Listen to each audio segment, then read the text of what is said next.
I'm taking a tour around the West Midlands, visiting the 3 cities in the region bidding for the coveted title of UK City of Culture 2021. The winner will be announced later this year. Last week I was in Hereford, city of my birth. This week I'm in Coventry, a city I know really well because I spent loads of time here when I was a student at the nearby University of Warwick. It's good to be back. We all know the problems Coventry's had, blitzed by the Germans, rebuilt in a mass of concrete, and then there's the Coventry Ring Road, one of my top 3 ring roads in the country. But it's a city trying really hard to change outsiders' perceptions. So let's crack on and find out why Coventry is quietly confident it's putting together an impressive bid.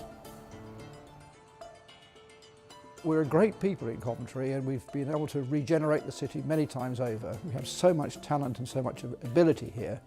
And winning this bid gives us the opportunity to tell the world, to broadcast to the world how good Coventry people are and what great assets we have in Coventry to come and visit. Fargo Village, just outside the city centre, is home to a number of artists, both traditional and, shall we say, a little less conventional. Yes, that's right, Ian Cook paints using radio-controlled cars. Not paintbrushes, oh no, radio-controlled cars. Is this circle here representing the ring road, by the way? Yeah, absolutely. I just need to finish off at junction 4 over here. Okay. Well, we never did anything like this in art when I was at school. I think I'd better have a quick test drive. So, Ian, what would winning the bid mean for Coventry? I think, winning the bid will be a massive boost for the creativity within Coventry. I mean, it has obviously historically it's linked to Jaguar Land Rover and kind of car culture, the car industry and manufacturing, but maybe not linked to creativity so much. So hopefully it will bring not only showcase people like myself and the other ones here at Fargo Village, but others as well who may want to come to the city and bring their business here and locate here as well. I think there's potential for that. It's really hard. I mean, give you 10 years, you'll be all right with it, yeah.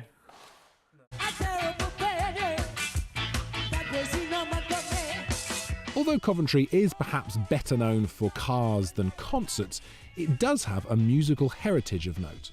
Two-Tone is a fusion of punk and ska, born here in the late 1970s. Pauline Black was lead singer of The Selector, and she's excited about what winning the title could bring to the city.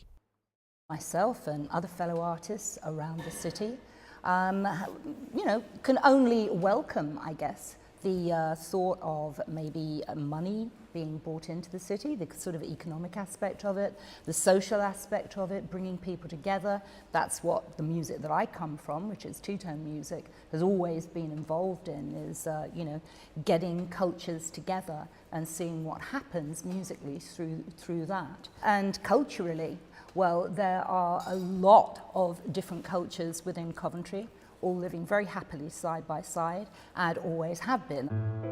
In fact, that could be one of Coventry's strengths when it comes to being judged. Coventry has an incredibly diverse population, which we're very proud of. There are over 100 languages spoken in Coventry. And actually we have a fantastic integration between our different communities. But you can always do these things better, and this bid is a great way of bringing people together. We'd want to be staging at least 1,000 events throughout the city. And actually, we would want to stage an event ideally in every street in the city we would want to see being involved. And this, yes, definitely will involve, the Hillfields and the Foles Hills and the Canleys, where also there's a lot of deprivation in that part of the city as well. Asian communities play a hugely important role in the city's makeup today. This is Tala Patel. Her father came to Coventry in the 50s and, almost inadvertently, set about creating a great wealth of archive about the city's Asian population. He started taking photographs from 1951 onwards, so there's a lot of history with his photography work about Coventry and how it's changed.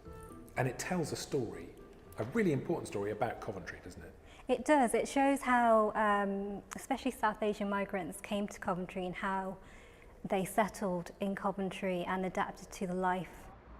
Now in his 90s, Tala's father, known best as Master G, is still going strong.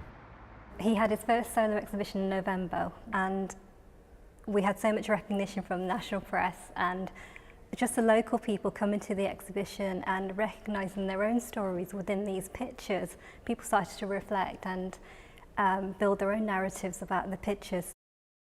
And in fact, thanks partly to some significant funding from the Coventry 2021 bid team, this exhibition is going to go on tour to Mumbai, which is a great way of showcasing Coventry to the world. Master G's photos are almost entirely about Coventry and Coventry's people, but the 2021 proposals aren't going to be as exclusive. Interestingly, the bid team has managed to get off the ring road and out into the wider community. I'm here at the University of Warwick, which is my old stomping ground, and also a close partner of the bids. Warwick University's campus is just a few miles from Coventry city centre, and I was a student here in the late 90s. I mean, I actually remember when all this was fields. That is genuinely true, and it scares me. Jonathan Neelands is a professor here and also part of the bid committee. Part of what the Warwick contribution is that we have world-class researchers, and we are engaging with the city, not just in arts and culture, but our sociologists, our urban geographers, they're all interested in the city. And of course, we have Warwick Arts Centre as a major venue, the largest multi-platform venue outside of London. It also plays a very important stewardship role in the city and in the region, bringing on young artists, working with them. Like all the cities bidding, Coventry's certainly got an eye on youth. In fact, it's even appointed a youth ambassador.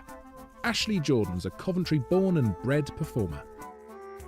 As a dancer, everyone always goes to London, because that's a big place. But for me, actually, a lot of what was happening in Coventry, and around the area of Coventry, Warwickshire, all that kind of stuff. Ashley says the bid team has been really supportive to him and other young people in the region. Really helpful to get people involved and get different voices involved in talking about the bid and how our ideas can then maybe in 2 or 3 years' time build and be bigger ideas. And even the run up to it, some of the projects which might be happening, get me really excited. What are those projects? I don't know. I know it's kind of really small scale ones is that at the moment myself I'm looking at making a dance film, which is going to be hopefully launching in 2017. I don't want to give too much away, but definitely a place to be looking or keeping an eye on in terms of arts. I'm so excited about it. I'm so excited about what the future is going to be holding for 2021.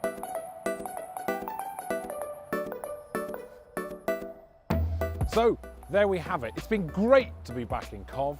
I can see why the team here feel they've got a great chance. Coventry is a great city.